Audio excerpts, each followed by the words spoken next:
Sir చూస్తే 3 అత్యాచారాలైతే గత 24 గంటల్లో జరిగినట్లు మన వార్తలు రావడం చూసాం. అంటే ఈ రేపిస్ట్‌ల వెనుకున్న కథేంటి? ఎందుకు వీళ్ళ మైండ్ సెట్ ఎలా ఉంటుంది? ఎందుకు ఈ విధంగా వాళ్ళు తయారవుతున్నారు సార్?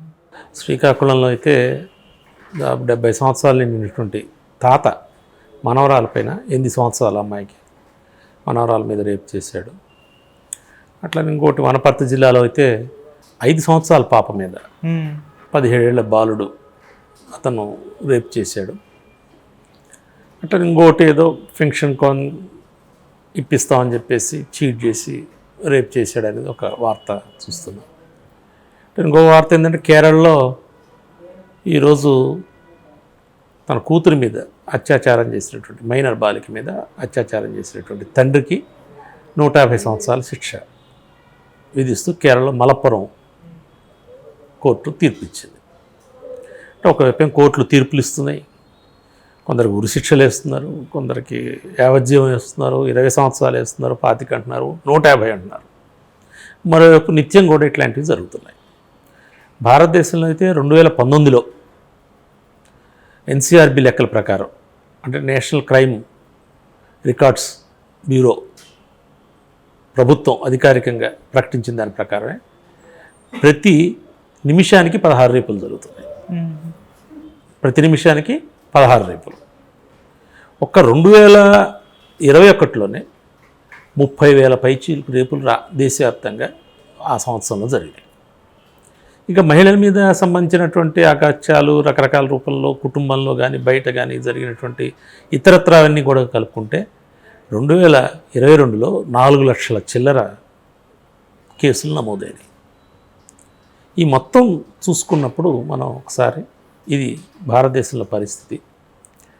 రేపిస్టులు జనరల్గా వీటి మీద అనేక పరిశోధనలు జరిగినాయి. వీటికి కారణాలు ఏంది? ఒక యునిక్ కారణం అంటే మనం చెప్పలేం, కానీ సాధారణంగా ఎక్కువ అత్యధికంగా ఆధిపత్యాన్ని నిరూపించుకోవటానికి, తన యొక్క పవర్ని ఎస్టాబ్లిష్ చేసుకోవటానికి, ఎదుటి వాళ్ళని కంట్రోల్ చేయడానికి, నియంత్రించడానికి ఈ రేప్ అనేదాన్ని ఒక సాధనంగా వాడుకోవటం అనేటువంటిది అన్ని చోట్ల కనపడుతుంది. ప్రతి చోట కూడా పవర్ అండ్ కంట్రోల్, తమ ఆధిపత్య ప్రదర్శన, నియంత్రణ ఎదుటి వాళ్ళ మీద. రెండోది, ఒక్కొక్కప్పుడు బాగా యాంగర్గా ఉండి ఆగ్రహంగా ఉండి ఒక విధమైనటువంటి ఫ్రస్ట్రేషన్స్లో ఉన్నటువంటి వాళ్ళు కూడా అట్లా ఉన్నవాళ్ళని కాదు, ఇట్లా చేసినటువంటి వాళ్ళకి అటువంటి లక్షణం అనేటువంటిది ఒకటి ఉన్నది. ఓకే. ఇది కాకుండా సోషల్గా సంబంధించి కల్చరల్గా చూసుకున్నప్పుడు కూడా కొన్ని బ్యాక్వర్డ్ ఫార్వర్డ్ అనేది అంత సంబంధం లేకుండా కొన్ని నమ్మకాలు, వైఖరులు, స్త్రీల పట్ల ఎట్లా చూడాలి స్త్రీలని అనేటువంటి దాని పట్ల దానికి సంబంధించినటువంటి బ్యాక్వర్డ్నెస్, ఆ నమ్మకాలు, వాళ్ళ వైఖరులు, ఇటు యాటిట్యూడ్స్ కూడా కొన్ని సందర్భాల్లో ఈ రేపులు జరగడానికి కారణం. కొన్ని సందర్భాల్లో సైకో పర్సనాలిటీ, సైకోపతి ఉన్నటువంటి వాళ్ళు, ప్రత్యేకించి కొందరు ఆ మధ్య శ్రీనివాస్ రెడ్డి అని వరుసగా చిన్నపిల్లల్ని రేపులు చేసి 5-6 చేసి బావుల్లో పడేస్తే చివరికి పట్టుబడి ఉరిశిక్ష చేశారు. ఇటువంటి పర్సనాలిటీ డిజార్డర్స్ వీళ్ళల్లో కనీసం ఎదుటి వాళ్ళ పట్ల ఎటువంటి ఎంపతి ఉండదు, సింపతి ఏది ఉండదు, జాలి కరుణ అంటారు చూశారు, ఏముండదు. ఇతరుల యొక్క హక్కుల పట్ల కూడా వాళ్ళ ఏమిటనే కనీస జ్ఞానం ఉండదు. ఏమీ లేకుండా ఉండేటువంటి ఒక విధమైనటువంటి సైకోపతి కండిషన్స్ ఉంటాయి, పర్సనాలిటీ డిజార్డర్స్ ఉంటాయి. ఇటువంటి వాళ్ళు కూడా ఇట్లాంటి సంబంధించి కొన్ని ఆపర్చునిటిక్ బిహేవియర్స్. ఆపర్చునిటిక్ అంటే అక్కడ దాకా బాగానే ఉంటారు అప్పుడు కొందరు వ్యక్తులు, కానీ అవకాశం వచ్చింది, అక్కడ వేరే సాక్ష్యం కనపడే పరిస్థితి లేదు, బయట ఎవరికి చెప్పుకునే పరిస్థితి లేదు, లోన్లీగా ఉన్నారు, ఒంటరిగా ఉన్నారు మహిళలు అనేటువంటిది ఉన్నప్పుడు, డ్రగ్స్ అట్లనే మామూలుగా ఇట్లా లిక్కర్ ఇట్లాంటి సేవించున్నప్పుడు, ఇట్లాంటి సందర్భాల్లో కూడా మనుషులు ఇట్లా రేపులు పాడుపడటం అనేటువంటిది స్టాటిస్టిక్స్లో అత్యధికంగా మనకు కనపడుతుంది. ఒక ఆశ్చర్యకరమైనటువంటి ఒక రిపోర్ట్ ఏంటంటే, రేపులు చేసేటువంటి వాళ్ళలో తెలిసిన వాళ్ళే అత్యధికులు ఉంటారు. 100కి 93 రేపులు తెలిసిన వాళ్ళు చేస్తారు. అన్నోన్ పర్సన్స్ చేసేవి 7%.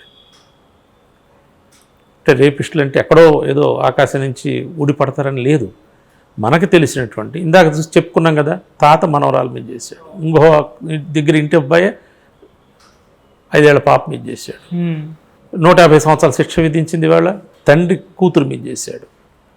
అంటే తెలిసిన వాళ్ళే ఈ రేపిస్టులుగా ఎక్కువ మంది ఉన్నారు. 100కి 90% పైగా 90% తెలిసిన వాళ్ళు ఉన్నారు.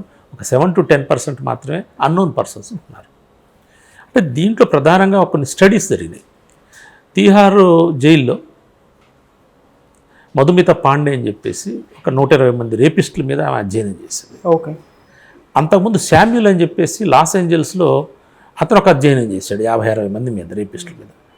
గమ్మత్తుగా ఏంటంటే అతను రేపిస్టుల మీద అధ్యయనం చేద్దామని ఒక పత్రికా ప్రకటన ఇచ్చాడు.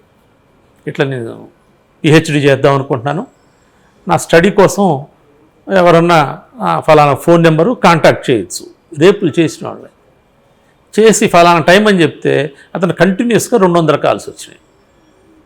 ఆ 200 కాల్స్లో కొందరైతే బాగా తను ప్రేమించిన అమ్మాయినే లవ్ చేసినటువంటి అమ్మాయినే రేప్ చేసినటువంటి ఒక కంప్యూటర్ ప్రోగ్రామిస్ట్ ఉన్నాడు. అంటే ఒక ఆర్టిస్ట్ తన సంబంధించినటువంటి స్నేహితుడి భార్య మీద అత్యాచారం చేసినటువంటి వాడు, అంటే సన్నిహితుల మీదే తెలిసినటువంటి వాళ్ళ మీదే ఆ పరిశోధనలో వాళ్ళకి ఆ 200 మంది చేశారు. పరిశోధన సంబంధించి 50-60 మందిని తీసుకొని శాంపిల్ అతను పరిశోధన చేశారు. ఈ రెండిట్లో కూడా వచ్చినటువంటి ఫలితాలు ఏం చెప్తున్నాయంటే జనరల్గా కూడా చాలా మన ఇండియాలో అయితే తీహార్లో జరిగినటువంటి అధ్యయనాలు అయితే 122 మీద ఎక్కువ మంది అసలు హై స్కూల్ చదువు కూడా లేనటువంటి వాళ్ళు ఉన్నారు. అతి స్వల్పంగా కొందరు మాత్రమే హై స్కూల్ చదువు ఉన్నటువంటి వాళ్ళు ఉన్నారు. రెండోది వీళ్ళు ఈమె కానీ ఆ మధుమిత పాండే వెళ్ళినప్పుడు వాళ్ళేదో మాన్స్టర్స్ పెద్ద పెద్ద క్రూర మృగాల్లాగా ఏదో పెద్ద ఇదిగా ఉంటారు వీళ్ళు చాలా అనేటువంటి పద్ధతుల్లో ఆమె ఊహించుకొని వెళ్ళింది. అక్కడ తీరా వెళితే వాళ్ళు చాలా నార్మల్ సౌండ్తో ఉన్నారు. అంటే సాదాసీదాగా అసలు మనం వీళ్ళు రేపిస్టులా అని మనం గుర్తుపట్టలేము అనేటువంటిది ఒక పరిశోధనలో ఒకటి తేలింది. రెండోది వాళ్ళల్లో పశ్చాత్తాపం కనపడలేదు. మేము చేశాం కదా, ఈ తప్పు చేసి ఉండకుండా ఉండాల్సింది అనేటువంటి పశ్చాత్తాపం కనపడలేదు. వీళ్లతో పాటు ఉన్నటువంటి వేరే మర్డర్ కేసుల్లో ఉన్నటువంటి 302 కేసులో ఉన్నటువంటి వాళ్ళని కొంతమంది మీద పరిశోధన చేసింది. వాళ్ళలో అత్యధికులు నేను ఈ మర్డర్ చేయకుండా ఉంటే బాగుండేది, అనవసరంగా చేసి నేను కేసులు ఎదుర్కొని నా జీవితాన్ని నాశనం చేసుకున్నాను, అట్లా చంపకుండా ఉండాల్సింది ఆ వ్యక్తుల్ని అని చెప్పి బాధపడ్డ వాళ్ళు ఏమైనా అత్యధికులు ఉన్నారు. రేపులు చేసినటువంటి వాళ్ళు పశ్చాత్తాపం లేదు. దీనికి ప్రధానమైన కారణం ఏంది అనేది ఇంకొంత లోతుగా వెళ్ళి పరిశోధన చేస్తే ఆ పరిశోధనలో తేలింది ఏంటి అంటే వాళ్ళ థాట్ ప్రాసెస్లో, వాళ్ళ ఆలోచన సంబంధించినటువంటి ప్రాసెస్లో ప్రధానంగా వాళ్ళ ఆలోచన విధానం అంతా కూడా కన్జర్వేటివ్గా ఉంది. అట్లనే బ్యాక్వర్డ్నెస్తో ఉంది టువర్డ్స్ ఉమెన్.